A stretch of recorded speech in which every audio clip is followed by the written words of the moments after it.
আপনি যদি বিরাট কোহলি ভক্ত হয়ে থাকেন তাহলে আপনার জন্য একটা দুঃসংবাদ এইটা, বিরাট কোহলি ইংল্যান্ডের সাথে তৃতীয়, চতুর্থ এবং পঞ্চম টেস্ট থাকছে না। কোনো রিজন নেই, কোনো কারণ এখন পর্যন্ত কেউ বের করতে পারে না, বা বিরাট কোহলি বা বিসিসিআই থেকেও বলা হয় না যে কোন কারণে। হ্যাঁ, বিরাট কোহলি, আপনি এইটা যেন হয়রান হবেন বেশি, বিরাট কোহলি গত 13 বছরে প্রথম কোনো টেস্ট সিরিজ যেখানে পুরো ম্যাচ খেলতেছে না, এবং 15 বছরে প্রথম সে হোমের যে ম্যাচ, হ্যাঁ, সে টেস্ট ম্যাচ খেলতেছে না পুরো ম্যাচ। কোনো রিজন নাই।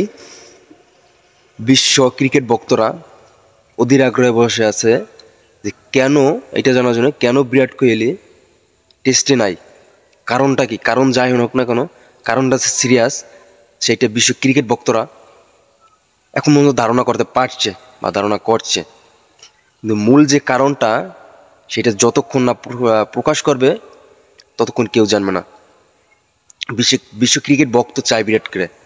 বিরাটের এখন 37 বছর, 36 বছর চলে, তাই বিশ্ব ক্রিকেট ভক্তরা অবশ্যই চায়, বিরাট কোহলির ভক্তরা বিশেষ করে, যে বিরাট কোহলি এই সময়টায় বেশি বেশি ক্রিকেট খেলুক। তারা ক্রিকেট মাঠে বিরাট কোহলি দেখতে চায়। দিন শেষে বিরাট কোহলি কোনো কারণ না জানিয়ে দল থেকে বাইরা।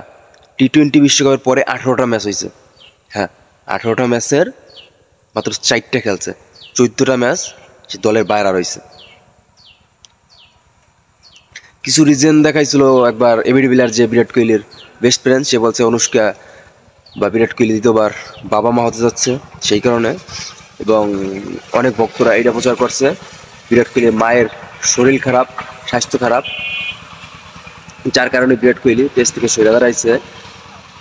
মূল যে কারণটা সেটা আজ পর্যন্ত কেউ জানে না। আমরা বিশ্ব ক্রিকেট ভক্তরা এটা জানতে চাই, অধীর আগ্রহে বসে আছে। হয় বিরাট কোহলি রিজেন বলুক সংবাদ শুনলেন, নাহলে সেই 22 গজে ফিরে আসুক। যারা বিরাট কোহলির খেলা পছন্দ করি, বিরাট কোহলির খেলা ভালোবাসি, তারা খুব মিস করে বিরাট কোহলিকে।